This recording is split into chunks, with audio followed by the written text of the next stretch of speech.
Mateo capítulo 5, vamos a leer el versículo 8. Dice así la palabra de Dios: Bienaventurados los de limpio corazón, porque ellos verán a Dios. En la mañana de hoy nosotros concluiremos el estudio de esta sexta bienaventuranza que, como dijimos anteriormente, es quizá la más profunda y amplia en significado de todas las demás. Hasta ahora hemos visto que la pureza de corazón es precisamente eso, una pureza obrada en el corazón por medio de la fe en Cristo Jesús. El pecado es básicamente un asunto del corazón, por lo que la gracia de Dios trabaja allí en la misma raíz, en el mismo centro del problema y no meramente en los frutos. En el Salmo 51, versículo 10, David ora al Señor y dice: crea en mí, oh Dios, un corazón limpio, renueva un espíritu recto dentro de mí. Es como si el salmista estuviese diciendo: yo no poseo los materiales ni el poder necesarios para hacer una cosa así. Solo tú, oh Dios, puedes crear dentro de mí un corazón limpio. Solo tú puedes renovar un espíritu recto dentro de mí. Así que Cristo no vino al mundo a reformar al hombre. Cristo no vino al mundo a moralizar, a adecentar al hombre. Él vino a purificar el centro mismo de su personalidad, la fuente de donde emanan sus deseos, motivaciones, actitudes, sentimientos, pensamientos, etc. En los dos sermones que hemos considerado hasta ahora, hemos visto el contenido de esta bienaventuranza a través de tres preguntas.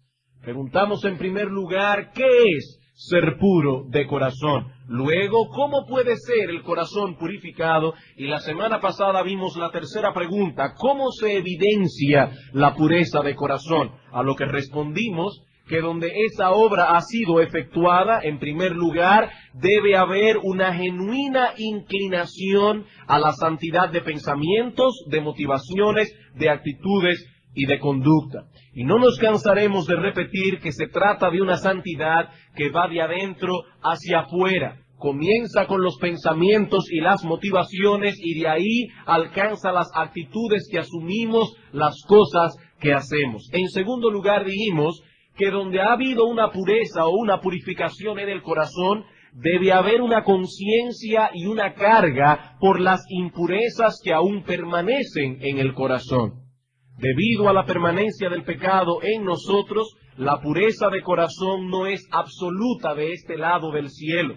Esa obra comienza aquí, pero será completada cuando lleguemos finalmente a nuestro destino eterno. En Filipenses capítulo 1, versículo 6, el apóstol Pablo nos asegura que el que comenzó en nosotros la buena obra, la perfeccionará hasta el día de Jesucristo. La obra ya comenzó, pero debe ser perfeccionada, completada, como aprendimos esta mañana en la clase de escuela dominical. Es la misma idea que encontramos en Primera de Juan capítulo 3, versículo 2. Amados, dice Juan, ahora somos hijos de Dios. Ya lo somos, pero aún no se ha manifestado lo que hemos de ser. Pero sabemos que cuando Él se manifieste, seremos semejantes a Él, porque le veremos tal como Él es. El puro de corazón está consciente de esta realidad.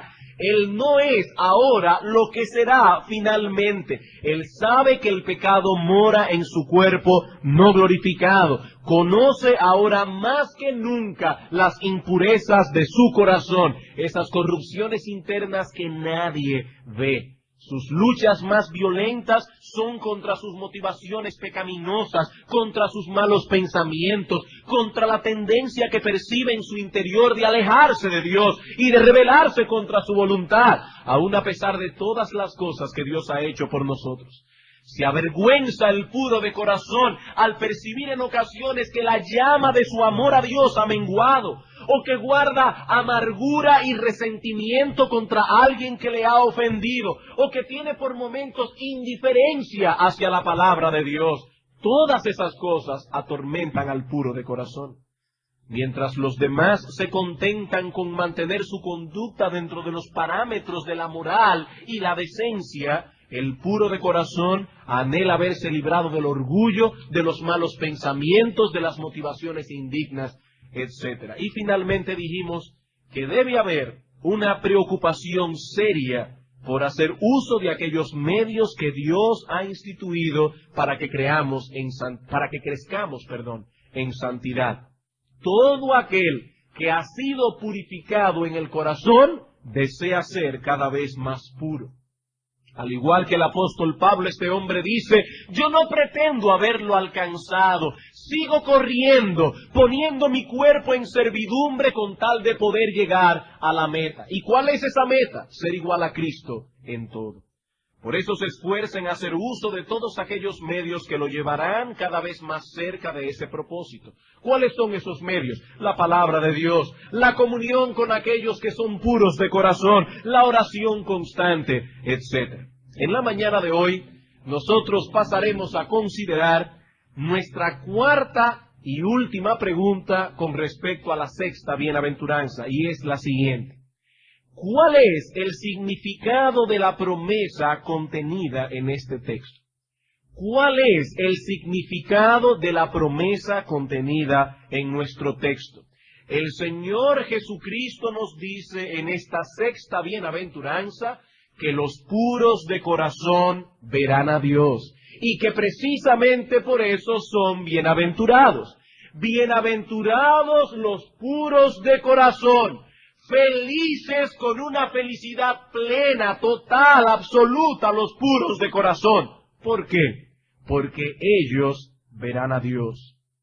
Y puedo decir sin temor a equivocarme, y espero que el Espíritu Santo me ayude en esta mañana, en medio de mi debilidad para demostrarlo, que nos encontramos ante la más extraordinaria y profunda promesa de toda la palabra de Dios.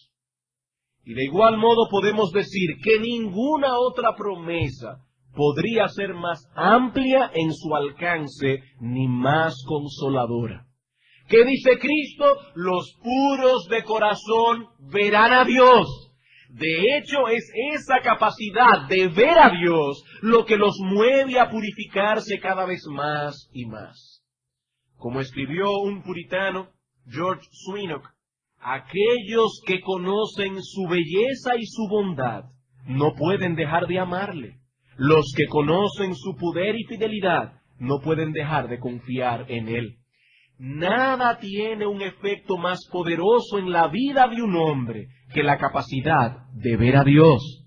No existe un consuelo más grande, ni tampoco un medio que sea capaz de transformarnos más profundamente.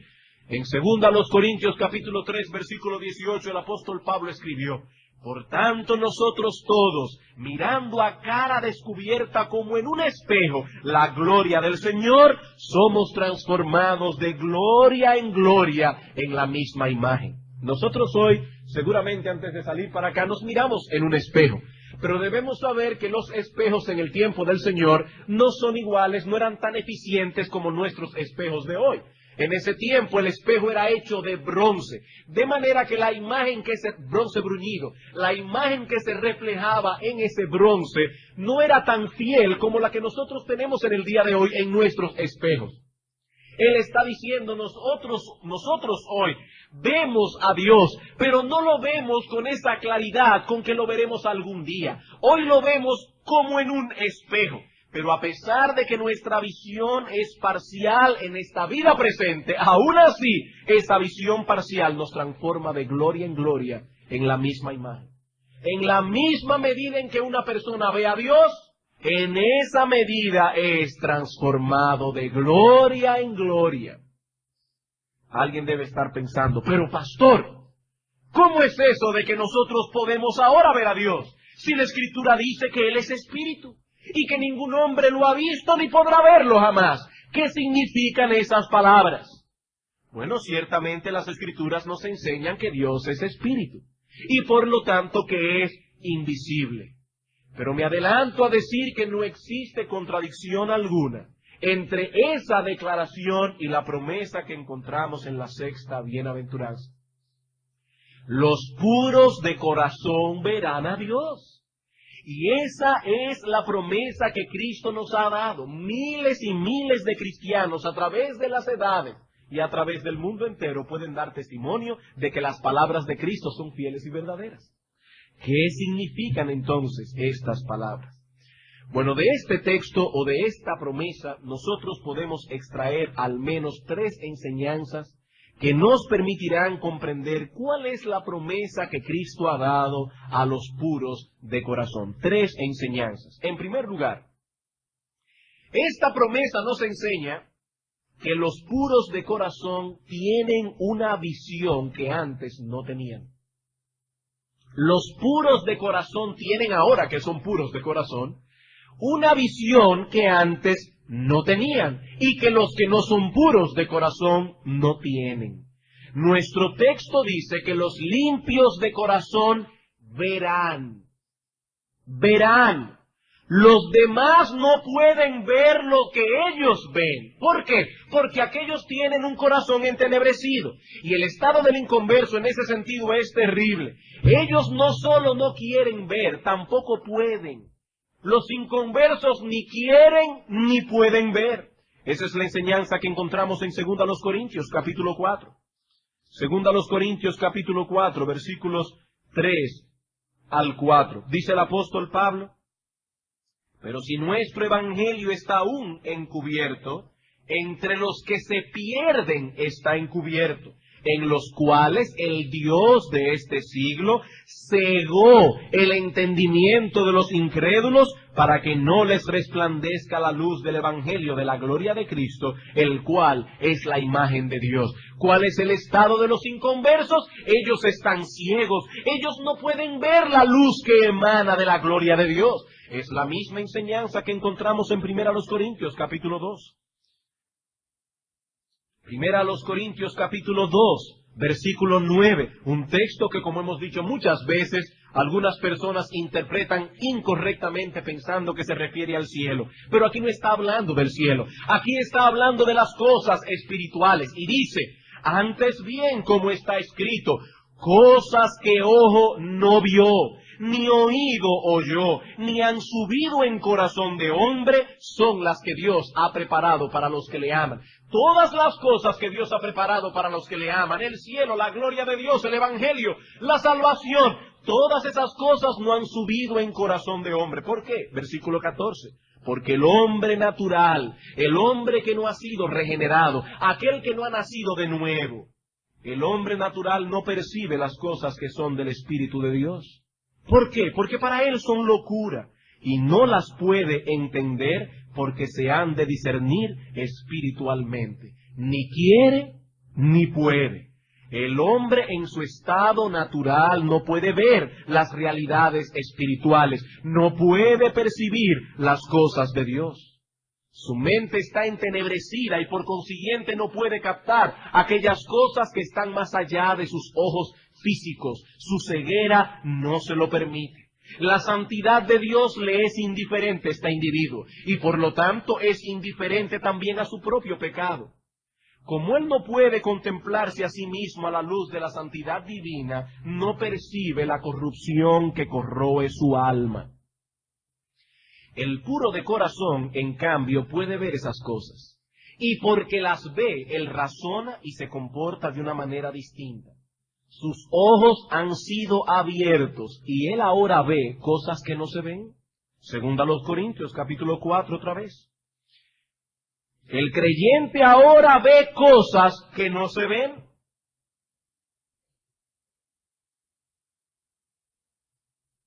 Versículo 16, dice el apóstol: por tanto, no desmayamos. Antes, aunque nuestro hombre exterior se va desgastando, el interior no obstante se renueva de día en día.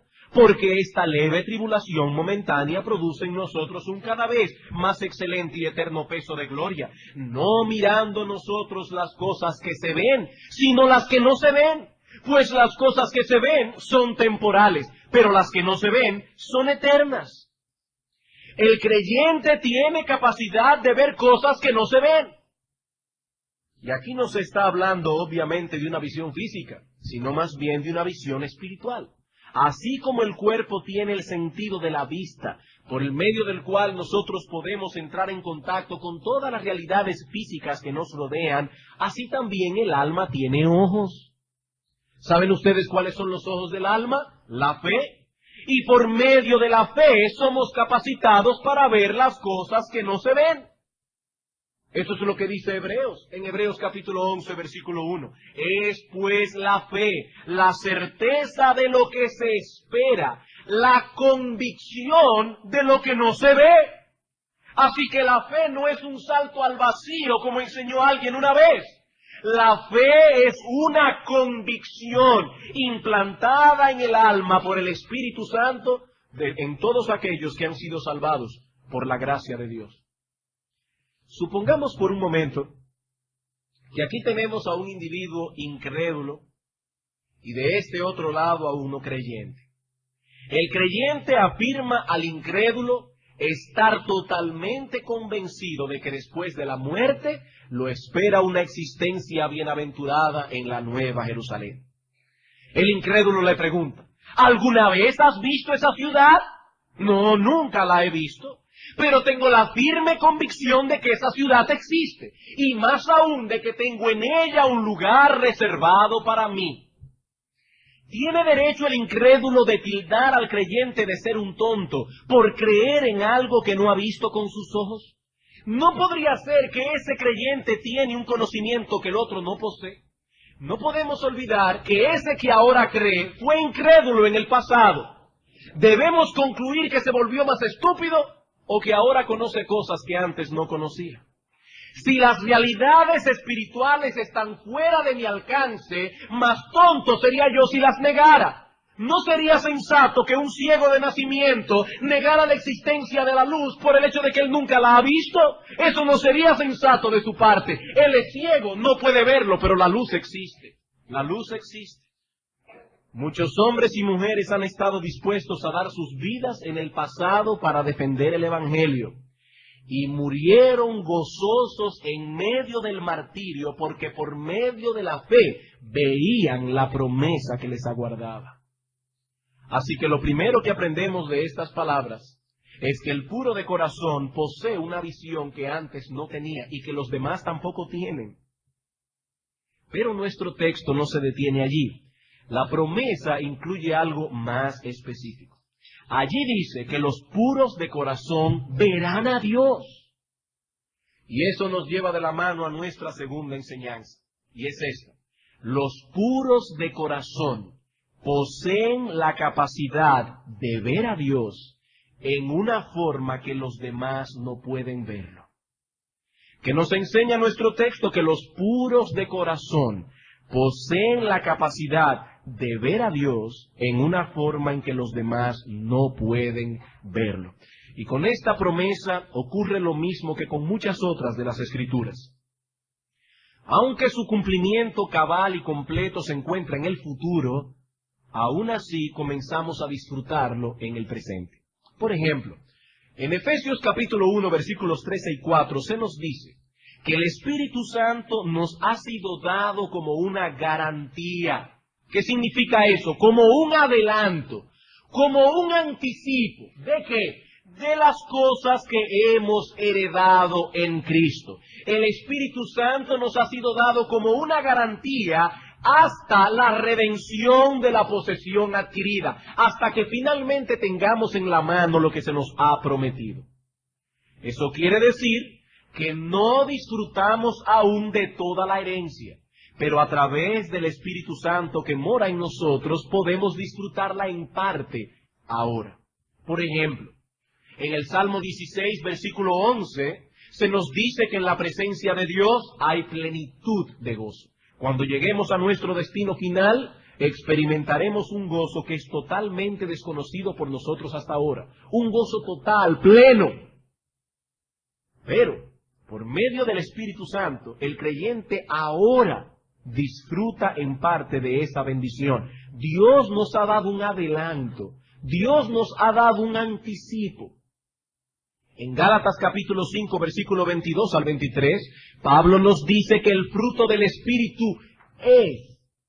Allí no dice el fruto del Espíritu será. El fruto del Espíritu es ahora el que amor, gozo, paz, paciencia, etcétera. El gozo allá será inmenso, perfecto, absoluto, pero ahora el creyente disfruta de ese gozo. En Romanos capítulo 14, versículo 17 dice Pablo que el reino de Dios no es comida ni bebida, sino justicia, paz y gozo en el Espíritu Santo. Así que no tenemos toda la herencia, pero tenemos un anticipo. Bueno, de igual modo, los cristianos ahora disfrutamos de la promesa contenida en esta sexta bienaventuranza, a pesar de que aguardamos para el futuro su cumplimiento cabal. Cristo vino al mundo, murió en la cruz, resucitó al tercer día, ascendió a los cielos, envió su Espíritu a aplicar la salvación. ¿Para qué? Para que los elegidos pudiesen ver a Dios. No con los ojos físicos, sino con los ojos de la fe. Alguien se preguntará, pero pastor, aún así yo no lo entiendo. ¿Cómo es eso de que los creyentes pueden ver a Dios? ¿Será acaso que tienen visiones y cosas así?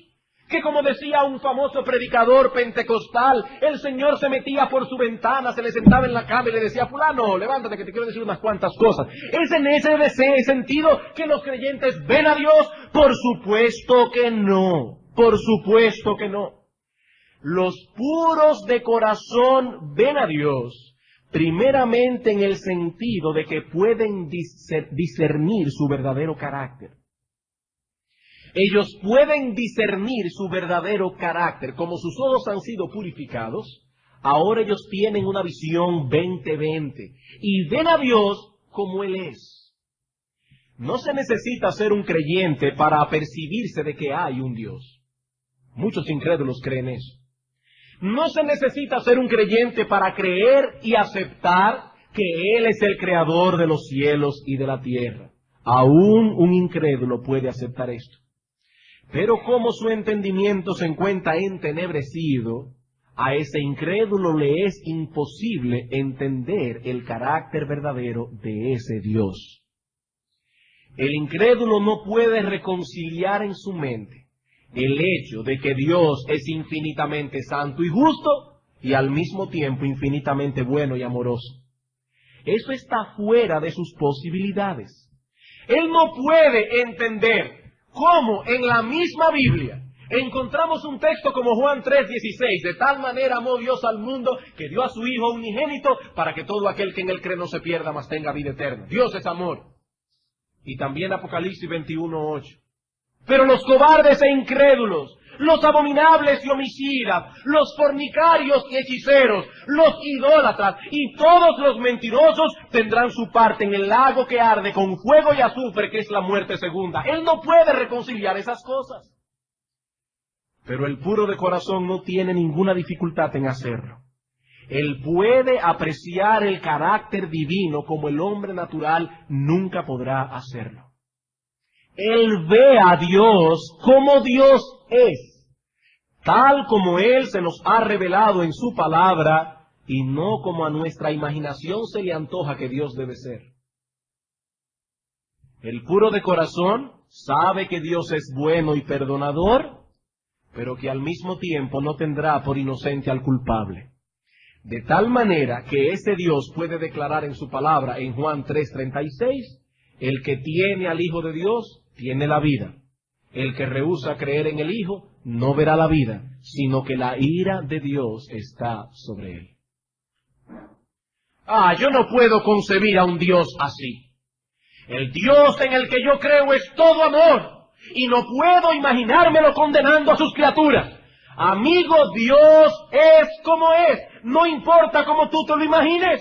El puro de corazón no solo ha sido capacitado para ver a Dios de ese modo, sino también para gozarse en el hecho de que Dios es como es. Él ama la justicia divina. Él ama su santidad, lo mismo que su amor y su misericordia. En ese sentido, el puro de corazón ve a Dios. Pero hay algo más, hay algo más. El puro de corazón ve a Dios en el sentido de que percibe su presencia en todas las cosas. En todas las cosas. Por ejemplo, El puro de corazón ve la mano de Dios en cada uno de los elementos de la naturaleza. Los cielos son los cielos de Dios. La tierra es el estrado de sus pies. Desde las inmensas galaxias hasta el átomo, los virus y las células. Todo revela el poder y la sabiduría de Dios. No tenemos tiempo aquí suficiente para leer el Salmo 104, lo pueden leer en sus casas. Pero si pudiésemos hacerlo, veríamos cómo el salmista contempla todo lo que ocurre a su alrededor como una obra divina. Fue Dios quien fundó la tierra, dice el salmista. Fue Él quien puso término a los mares y a los ríos. Él es quien hace descender la lluvia, quien alimenta a las bestias del campo, quien hace salir el sol. Así que este hombre, en vez de decir, qué sabia es la madre naturaleza, él exclama en el versículo 24, cuán innumerables son tus obras, oh Jehová, hiciste todas ellas con sabiduría, toda la tierra está llena de tus beneficios. Esa es la visión del puro de corazón. Pero el puro de corazón no solo ve a Dios en la naturaleza, sino también en su palabra, en su palabra. Él ve a Dios en cada una de sus páginas. Sus promesas son una fuente inagotable de consuelo para el puro de corazón. Sus advertencias lo llevan a temer y a alejarse del pecado. ¿Por qué? Porque él sabe que no son meras palabras, es la voz de Dios escrita y preservada para beneficio de su pueblo. De modo que el puro de corazón puede decir como el salmista en el Salmo 119, oh, cuánto amo yo, no la ley, no la ley. Cuánto amo yo tu ley. Todo el día es en ella mi meditación. Y más adelante, cuán dulce es a mi paladar tus palabras, más que la miel a mi boca. Por eso he amado tus mandamientos, más que el oro, y más que el oro muy puro. Es tu ley, son tus mandamientos, es tu palabra. Cristo dijo en una ocasión a los judíos, en Juan 5:39, escudriñáis las Escrituras. Y yo sé que la Reina Valera del 60 dice escudriñar. El problema es que en griego es la misma palabra y se puede traducir de una forma o de otra. Es la misma palabra para el imperativo que para el indicativo. Por lo tanto, debe ser a juicio del traductor. Yo creo que allí dice, escudriñáis las Escrituras, porque a vosotros os parece que en ellas tenéis la vida eterna, y ellas son las que dan testimonio de mí, y sin embargo no queréis venir a mí para que tengáis vida. ¿Qué contradictorio es esto?, dice Cristo. Ustedes leen las Escrituras, y sin embargo no creen en mí, a pesar de que yo soy el tema central de ese libro. Ellos leían la Biblia, pero no veían a Cristo en ninguna de sus páginas.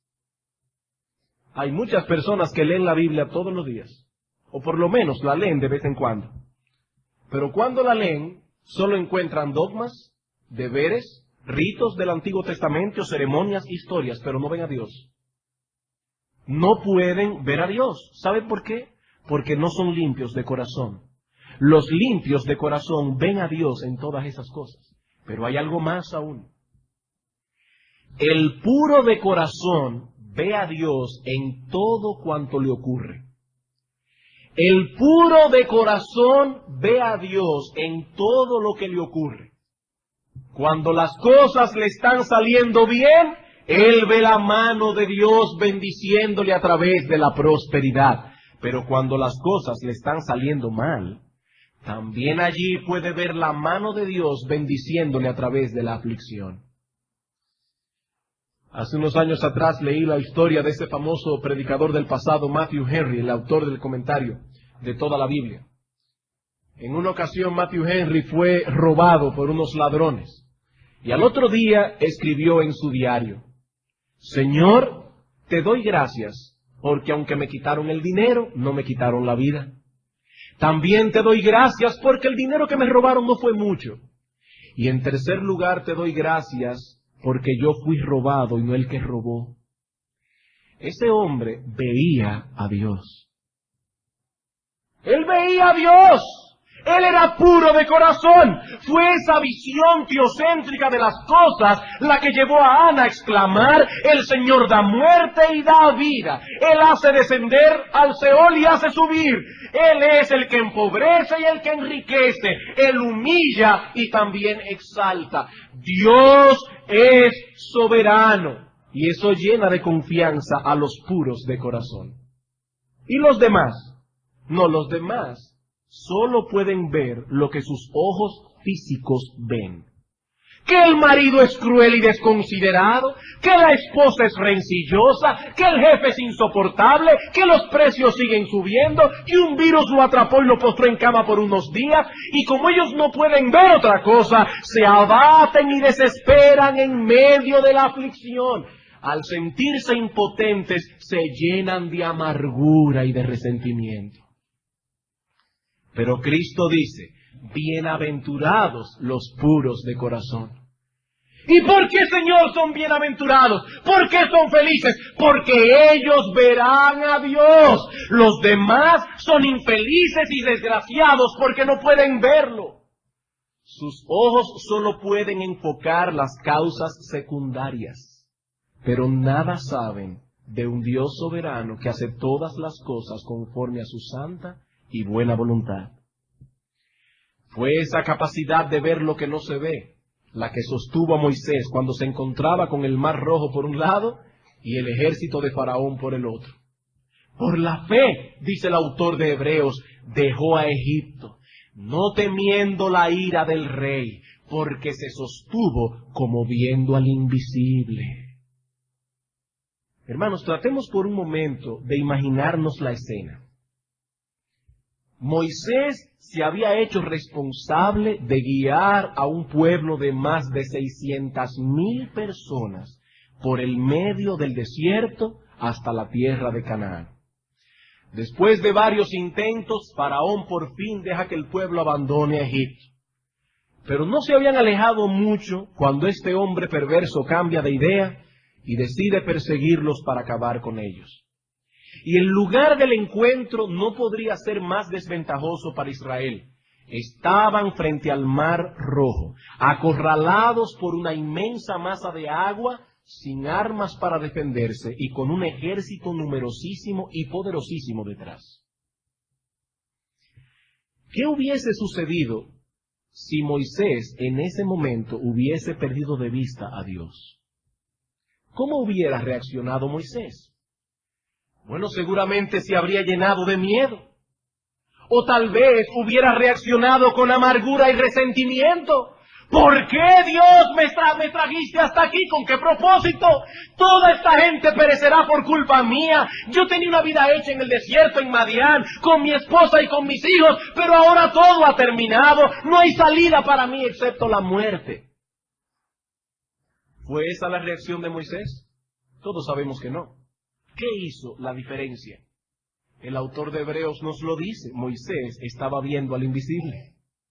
Hermanos, he ahí la diferencia. ¿Por qué algunas personas se deprimen y otras no? Porque unos ven a Dios y otros no lo ven. ¿Por qué hay personas que se llenan de resentimiento ante la ofensa y otros no? Porque unos ven a Dios y otros no lo ven. Esa es la diferencia. Él estaba consciente del poder de Faraón. Él estaba consciente del tamaño de su ejército, de los enormes obstáculos que tenía delante. Moisés no era un iluso, ni era un escapista. Pero ¿qué importaban esas cosas si Dios estaba ahí? ¿Qué podía hacer Faraón? ¿Acaso no dice la Escritura que el corazón del rey está en las manos de Jehová? Los ojos espirituales de Moisés estaban viendo lo que los demás no veían. ¿Por qué muchas personas se amargan en medio de los problemas? ¿Por qué se deprimen? Porque no ven a Dios. Ellos viven sin esperanza y sin Dios en el mundo. Sin esperanza y sin Dios en el mundo. Pero ¿saben una cosa, hermanos? Eso puede ocurrirle a un creyente. Eso puede ocurrirle a un creyente. Por un momento las impurezas que aún residen en ellos les distorsionan la visión, pierden a Dios de foco y parece que el mundo se les va a caer encima. Usted ve a esos creyentes y los pobres parecen que llevan en cada hombro los Twin Towers, una torre aquí y otra aquí. El mundo se le está cayendo encima. Eso fue lo que le sucedió a Pedro en cierta ocasión. Vamos a Mateo capítulo 14. Mateo capítulo 14.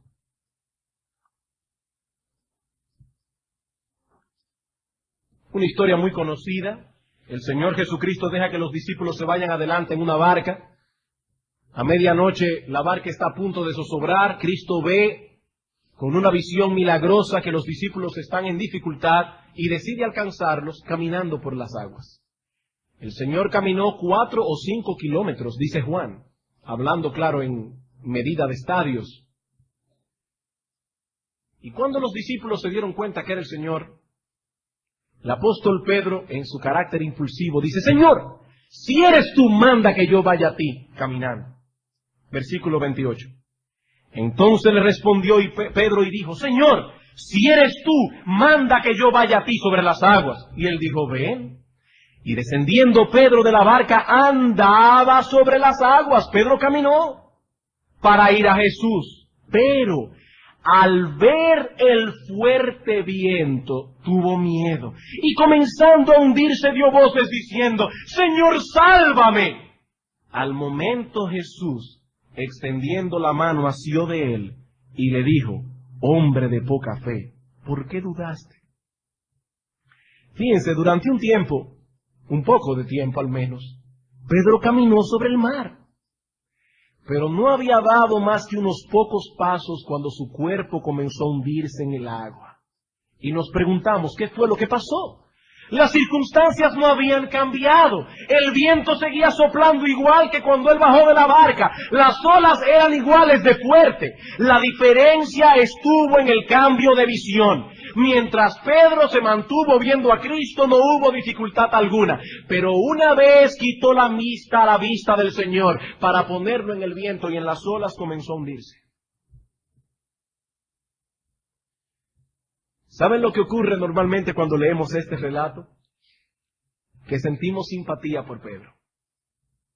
¿Y saben por qué? Porque todos hemos pasado por esa misma experiencia. Y es como si nuestro corazón dijera: yo te entiendo perfectamente, Pedro. Ya yo he estado en esa situación muchas veces. Pero ¿saben lo que hizo Cristo en cambio? Lo reprendió por su poca fe. ¡Hombre de poca fe! ¿Por qué dudaste? ¿Por qué dudaste? Fueron las impurezas del corazón de Pedro las que oscurecieron su entendimiento y lo llevaron a dudar. Los puros de corazón verán a Dios. Y mientras más pureza hay, más clara es la visión. ¿Cómo sabemos que un cristiano está creciendo en santidad? Cuando su visión de Dios se va haciendo más diáfana cada vez. Cuando él está desarrollando esa capacidad de ver a Dios en todas las cosas. Hemos visto entonces dos enseñanzas que podemos extraer de estas palabras de Cristo. En primer lugar, que los puros de corazón tienen una visión ahora que antes no tenían. En segundo lugar, que esa nueva visión les permite ver a Dios como los demás no pueden verlo. Y ahora más brevemente trataremos con la tercera y última enseñanza. A los puros de corazón les aguarda una visión más plena de Dios y por lo tanto una mayor bienaventuranza. Ellos ven a Dios ahora, pero les aguarda una visión más plena de Dios y por lo tanto una mayor bienaventuranza. Alguien dijo una vez que un cristiano es aquel en quien ha sido despertado un deseo que nada menos que ver a Dios en gloria puede satisfacer. Escuchen esa definición otra vez. ¿Qué es un cristiano? Es alguien en quien ha sido despertado un deseo que nada puede satisfacer que no sea ver a Dios en gloria. Suena bien, sí, pero ¿es bíblica? ¿Es bíblica esa definición? Vamos al Salmo 17. Las definiciones no son buenas si suenan bien, sino si son bíblicas. ¿Es bíblica esta definición? Salmo 17.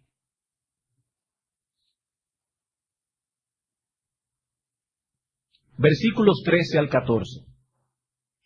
Dice el salmista: levántate, oh Jehová, sal a su encuentro, póstrales. Libra mi alma de los malos con tu espada, de los hombres con tu mano, oh Jehová, de los hombres mundanos, de los hombres impíos, cuya porción la tienen en esta vida, y cuyo vientre está lleno de tu tesoro. Sacian a sus hijos, y aún sobra para sus pequeñuelos. Es interesante ver cómo el salmista describe aquí a los impíos. No nos dice que son asesinos, borrachos, ladrones, adúlteros. Nos dice simplemente que son personas cuya porción la tienen en esta vida. Ellos se satisfacen poseyendo cosas, teniendo una linda familia, una buena casa, un carro, una televisión, sobre todo si tiene cable, control remoto y un VHS, comiendo bien, vistiendo bien, etc. No hay nada de malo en disfrutar al tener una buena familia. No hay nada de malo en disfrutar una buena comida. Pero el problema de esta gente es más profundo. El problema es que estas cosas constituyen su porción. Ellos se satisfacen con esto. Todos sus deseos se dirigen hacia esas cosas. Pero, dice el salmista en el versículo 15, pero en cuanto a mí el asunto es distinto. Veré tu rostro en justicia, estaré satisfecho. La Biblia de las Américas dice, cuando contemple tu imagen. Me saciaré cuando contemple tu imagen. El salmista está diciendo, el ver tu rostro, oh Dios, ha sido mi anhelo. Lo único que puede satisfacerme. Los impíos se contentan con las cosas que este mundo puede ofrecer, pero mi corazón ha sido purificado y ahora deseo más que eso. Te doy gracias por mi familia, te doy gracias por mi esposa, por mis hijos y por todas las cosas que poseo. Realmente las disfruto, oh Dios, pero ninguna de esas cosas pueden satisfacerme. Yo te deseo a ti, deseo verte a ti, por lo tanto estaré satisfecho cuando pueda contemplarte. Eso es un cristiano. Los demás son impíos. Eso es un cristiano. Él está diciendo, yo estaré satisfecho cuando te vea. Nada de lo que hay en este mundo me satisface. Nada, absolutamente nada. Pero hermanos, esa es la bendición que aguarda a los puros de corazón. Ellos verán satisfecho su anhelo. Ellos verán a Dios. Ahora solo lo vemos por espejo, oscuramente, como dice Pablo en 2 Corintios 3:18. Es glorioso el conocimiento que ahora tenemos de Él, pero esto no es más que un leve destello, un tenue reflejo de la gloria que contemplaremos allá. Ahora conocemos en parte, dice 1 Corintios 13, pero entonces conoceremos como fui conocido. Pero esta promesa encierra algo más extraordinario. No solo tendremos en el cielo un conocimiento de Dios que ahora no podemos siquiera imaginar, sino que nos aguarda el ver a Cristo. Nos aguarda la esperanza de ver al Dios encarnado. Por toda la eternidad podremos contemplar extasiados a aquel que por amor a nosotros se hizo pobre siendo rico, para que nosotros en su pobreza fuésemos enriquecidos. En la obra de La Peregrina, Juan Bunyan puso las siguientes palabras en la boca de Firmeza cuando éste estaba a punto de cruzar el río de la muerte. Dice Firmeza, me veo ahora al término de mi viaje. Mis días de trabajo han concluido. Voy ahora a ver aquella cabeza que por mí fue coronada de espinas y aquel rostro que por mí fue escupido. Hasta ahora la fe me ha dirigido, pero en lo adelante será mi guía aquel cuya compañía constituye mis delicias. Esa es la esperanza del cristiano. Y cuán hermosamente expresó esta esperanza el autor del himno 2:17. Alguna vez ya no estaré en mi lugar en esta grey, mas cuán feliz despertaré en el palacio de mi rey. Yo lo veré, y en dulce amor iré a vivir con él allí, y le diré, mi buen Señor, por gracia yo salvado fui. Yo lo veré, dice el salmista, o el autor de ese himno. Y saben una cosa, los que no son puros de corazón no se sienten confortados por estas palabras. Ellos no están preparados para disfrutarla. Supongamos por un momento que yo pudiera hablar en el lenguaje de los peces. Y claro, supongamos que ellos me entiendan. Imagínense que yo tome a uno de estos peces y le dijera, bienaventurado eres, oh pez, que tienes todo el cielo para ti, todo el firmamento, puedes volar donde te plazca, no te pondremos restricciones de ningún tipo. Si ese pez fuera un ser pensante, me diría, esa promesa no tiene ningún sentido para mí. Yo no estoy preparado para volar, ni para vivir en la atmósfera. De hecho, tal cosa ni siquiera me interesa. De igual modo, Dios es luz. Dios es santo. Y por lo tanto, solo aquellos que han sido santificados, que aman la santidad, pueden disfrutar ahora de la promesa de que algún día sus cuerpos serán glorificados, el pecado será totalmente erradicado de sus vidas, y entonces, y sólo entonces, verán a Dios. Disfrutarán de una comunión perfecta con Él.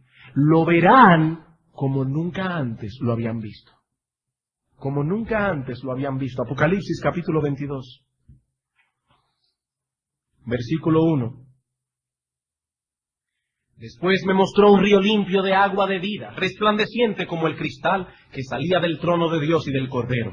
En medio de la calle de la ciudad, y a uno y otro lado del río, estaba el árbol de la vida, que produce 12 frutos, dando cada mes su fruto. Y las hojas del árbol eran para la sanidad de las naciones. Y no habrá más maldición. Y el trono de Dios y del Cordero estarán en ella, y sus siervos le servirán y verán su rostro. Hermanos, he ahí la promesa. Eso es el cielo. Verán su rostro. Y yo te pregunto en esta mañana, amigo, ¿es esa tu esperanza? ¿Es ese tu más grande anhelo? ¿Es tu deleite aquí y ahora tener comunión con Dios? Porque si ese no es tu deleite ahora, tampoco lo será después. ¿Tú estás esperando ver a Dios algún día, como lo promete ese texto? Bueno, la verdad es, pastor, que yo ni siquiera había pensado en eso. Tú no eres puro de corazón. Tú no eres puro de corazón. Porque los puros de corazón verán a Dios.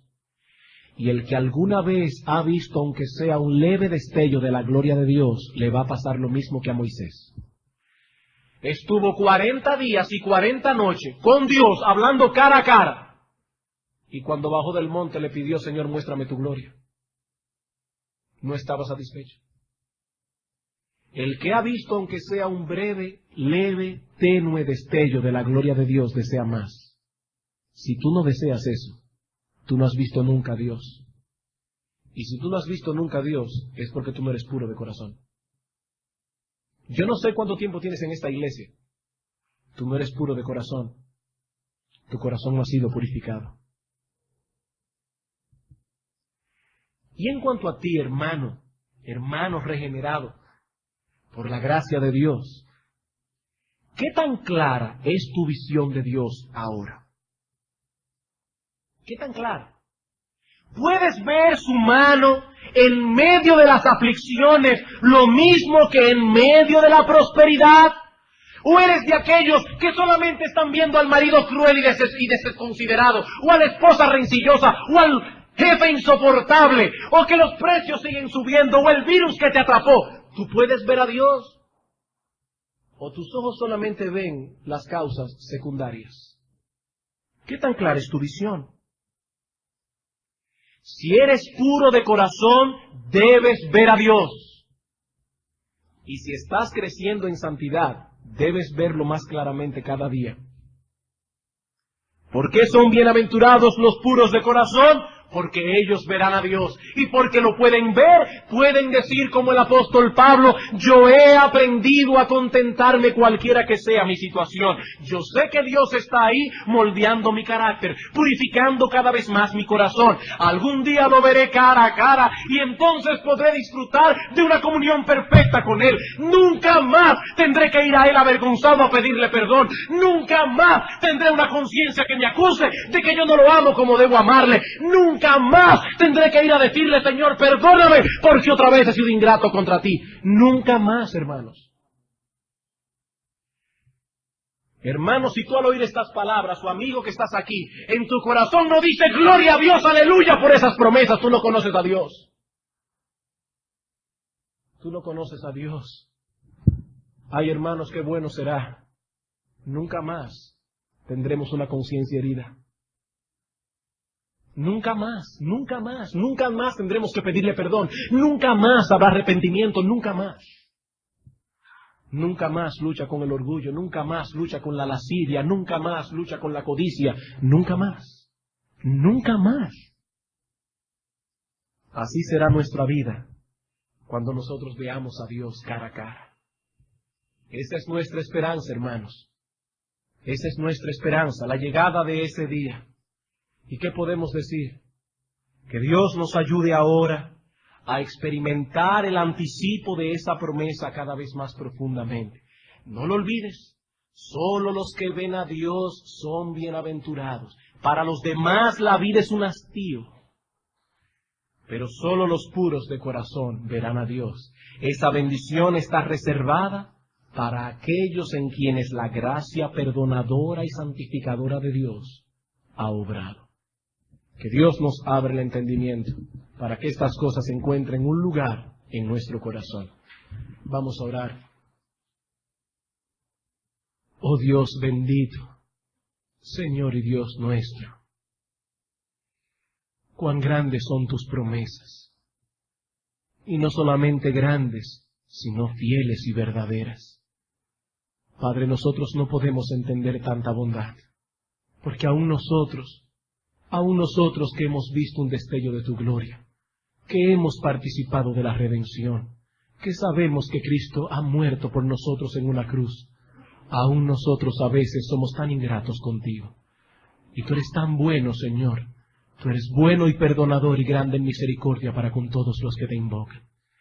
Gracias, oh Padre, por la promesa de que los puros de corazón verán a Dios. Gracias, oh Señor, porque nosotros podemos aguardar ahora con certeza la venida de ese día. ¡Oh, qué glorioso día! ¡Aleluya, oh Dios, qué bueno!